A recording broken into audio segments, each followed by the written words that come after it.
In this episode, we are going to celebrate the Halloween season by talking about some of those forgotten, monstrous toys of the 1990s. So, stick around.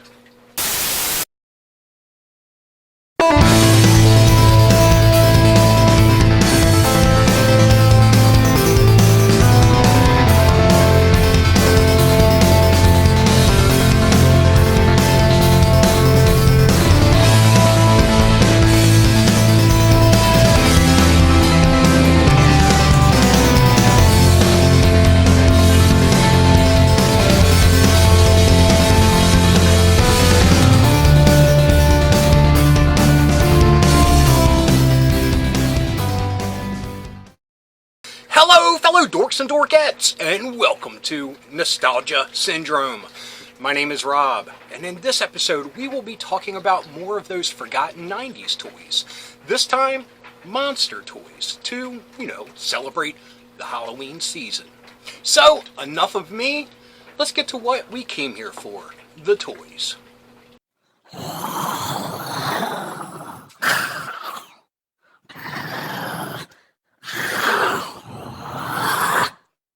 Our first monster toy comes from the year 1998, from the toy company Silvercorn, which for some reason just totally creeps me out and makes me think of Halloween 3 because of Silver Shamrock.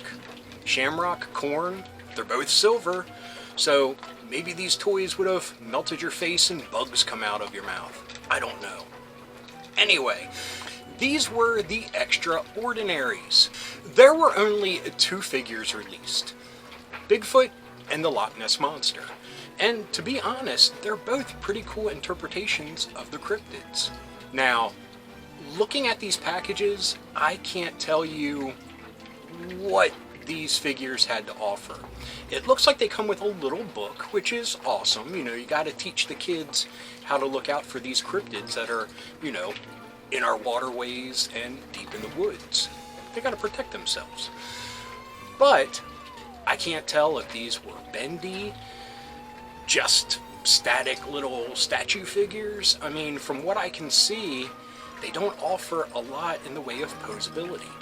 I would think the Loch Ness Monster, with how you can attach its tail, right there's a little posability, but hopefully the neck is bendy so you can, get him in his or her classic pose. Anyway, these look to be the kind of action figures that you would find at your local Super K or Hills or something like that. Maybe even Ollie's or the dollar store. I'm not sure. But if I would have seen these at the time, I definitely would have bought them.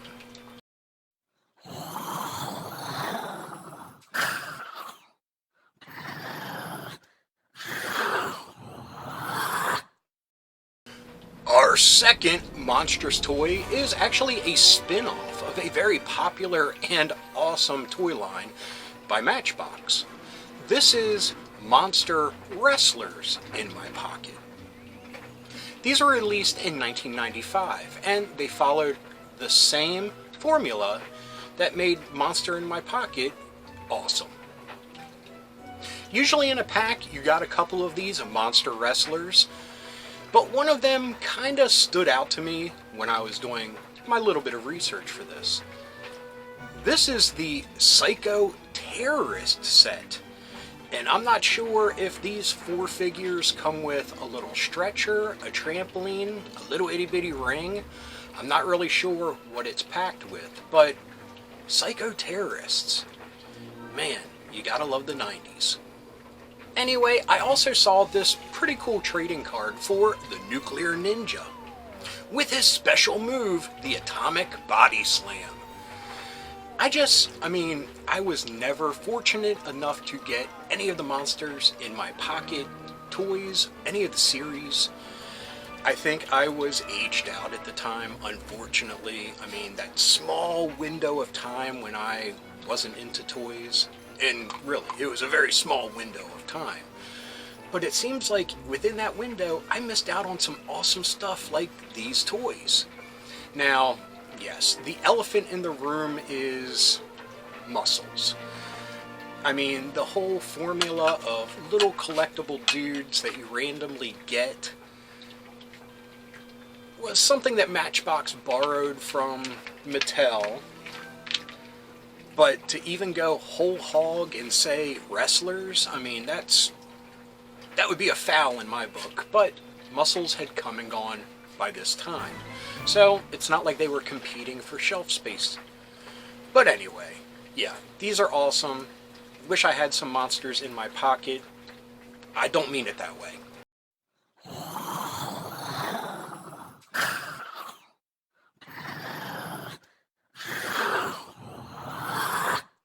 For our third monster toy, let me talk about a toy company that was the mark of excellence when it came to remote-controlled vehicles throughout the 80s and 90s, and that was Tyco. Now, Tyco even went crazy on the monster game as well, because this Gorac remote-controlled monster looks awesome. Gorac was released in 1994, and this dude remembers 20 voice commands, his eyes light up, his chains break apart, and he roars.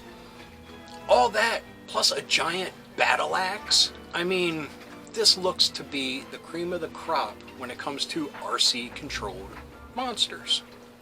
I don't really know how big that market is, but this dude would be at the top of the list, if there was a market for it at all. Anyway, I could imagine that this dude goes for a pretty penny out on the open market. So I'm really curious to see how well he's held up and how much he's going for. Who knows, if he's cheap enough, maybe Gorac will come home to me. But I highly doubt it. Chains can't hold him. Nothing can stop him. Gorac, you speak. Gorac obeys. Attack! Only your voice controls him. You can give Gorac up to 20 commands. Look out! Smash the enemy now! Gorac, the monster you control. Voice-controlled Gorac. Batteries, figures, and vehicles not included.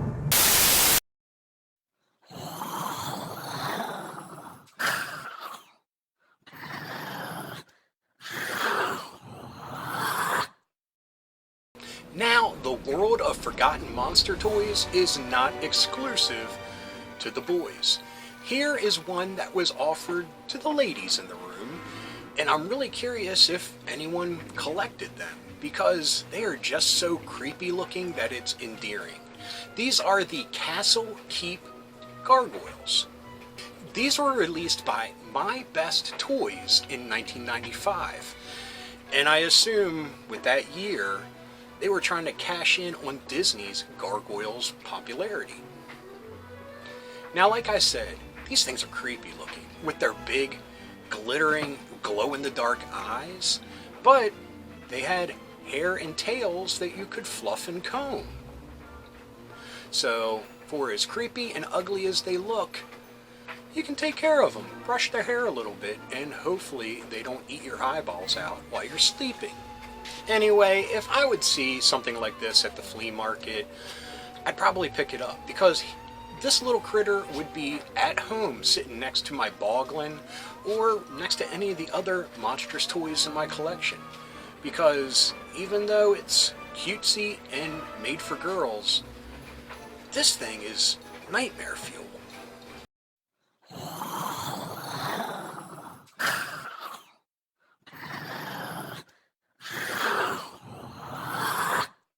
For our fifth and final forgotten monster toy from the 1990s is one that I struggled with, because it might not be exactly a monster toy because it falls within the action figure category. It also falls within the category of anthropomorphic mutated animals that were all the rage. These are the muscle mutts, and when you see their faces, you will see why I put them on a list of monsters. These dudes look like they are ready to rip your jugular out, pee on your leg, and hump your couch, all with this evil look on their face. I mean, these dudes aren't up to any good. I mean, they are snappy dressers, I will give you that. But there's no happiness. It's only malice in that face. So, yeah, these are monsters in my book.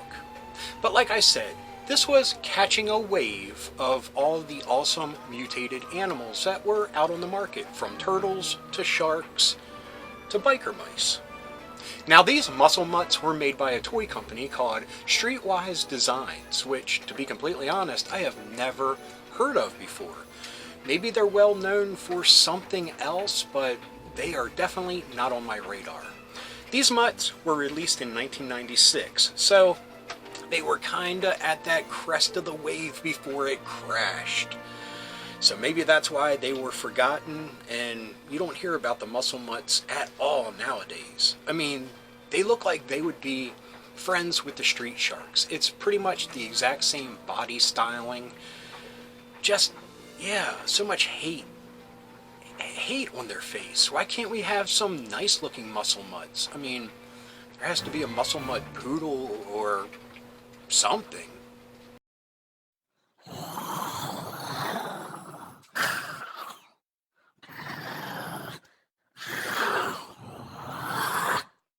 Anyway, that was a look at 5 forgotten 90s monster toys.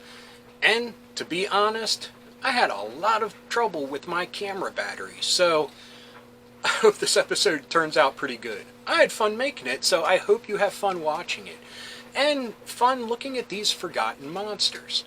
Really curious to how a lot of them fare out on the open market. I mean, you can honestly say if something has 80s attached to it, the price is skyrocketing.